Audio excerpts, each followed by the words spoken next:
Road 1 লক্ষ টাকা, C road 1 লক্ষ টাকা, নিমাই ঘোষের বাড়ি থেকে মানে মিল থেকে করতলা অবধি 1 লক্ষ টাকা।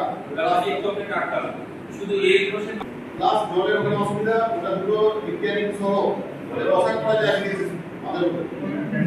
আমরা ট্যাঙ্ক বসিয়ে ওখানে 1 লক্ষ টাকা এটা আমরা ধরেছি। রাজ্য জুড়ে মুখ্যমন্ত্রী মমতা বন্দ্যোপাধ্যায়ের উদ্যোগে চালু হওয়া আমাদের পাড়া আমাদের সমাধান প্রকল্প এবার বাস্তব রূপ নিচ্ছে মুর্শিদাবাদের প্রত্যন্ত এলাকাগুলিতে। মানুষকে কাছ থেকে সমস্যার কথা বলার সুযোগ দিতে শুরু করেছে বুথভিত্তিক সরাসরি উদ্যোগ। এই প্রকল্পের মূল লক্ষ্য প্রশাসনকে মানুষের দুয়ারে নিয়ে যাওয়া, ছোট বড় সব সমস্যা দ্রুত ও সঠিক সমাধান করা। শনিবার এই প্রকল্পের আওতায় ফারাক্কা ব্লকের বেওয়া 2 পঞ্চায়েতের অন্তর্গত মেশিন্দ্রা এলাকায় অনুষ্ঠিত হলো এক জরুরি বৈঠক। উপস্থিত ছিলেন প্রশাসনিক কর্তা থেকে শুরু করে দলীয় নেতৃত্ব ও এলাকাবাসী। মানুষের সমস্যার বাস্তব চিত্র তুলে ধরতেই এই জনসংযোগ। বৈঠকে বক্তব্য রাখেন ফারাক্কা বিডিও অফিসের আধিকারিক, বেওয়া 2 পঞ্চায়েতের অঞ্চল সভাপতি বরুণ ঘোষ, মৎস্য দপ্তরের প্রতিনিধি দাশুদেব ঘোষ এবং একাধিক বিশিষ্ট ব্যক্তি। বক্তব্যে তারা জানান প্রতিটি বুথের জন্য বরাদ্দ হয়েছে 10 লক্ষ টাকা, যা সরাসরি এলাকার প্রয়োজন অনুযায়ী খরচ করা হবে। জনসাধারণকে আশ্বস্ত করে জানানো হয়েছে এখন থেকে আর অভিযোগ নিয়ে বিডিও অফিসে ছুটতে হবে না। আপনাদের অভিযোগ ও প্রস্তাব পৌঁছে যাবে সোজা প্রশাসনের টেবিলে। গ্রামের রাস্তা, পানীয় জল, নিকাশি ব্যবস্থা, আলো, এমন সব সমস্যার সমাধান হবে এই প্রকল্পেই।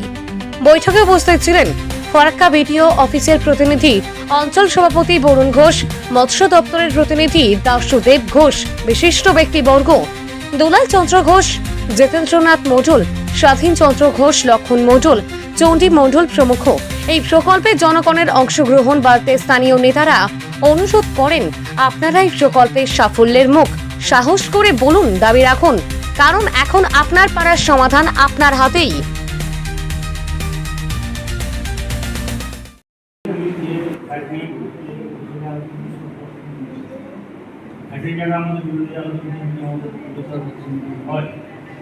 মেন হচ্ছে যে রাস্তার পাশে ড্রেন করতে যখন পারছি না, তো ফ্যাটের জায়গাটা কেটে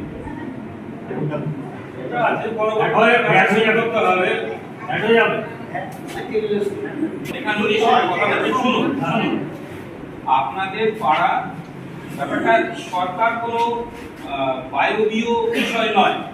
সরকার আপনাদের কাজের দেখভালের জন্য আছে। আপনারাই মিলে সরকার তৈরি করেন, তাহলে সমস্যা যদি তুলে নিয়ে আসছেন তার সমাধানটাও আপনাদেরই ভাবতে হবে। তাহলে সমাধানটা ভাবুন, শুধু সরকারকে ব্যাপারটা এরকমটা নয় যে আমি খালি আপনাদেরই ভাবতে হবে। তো আপনারাই সবাই মিলে তার সমাধানটাও চিন্তা ভাবনা করবেন যে আজকে ঘাট বানাবেন, ড্রেন বানাবেন।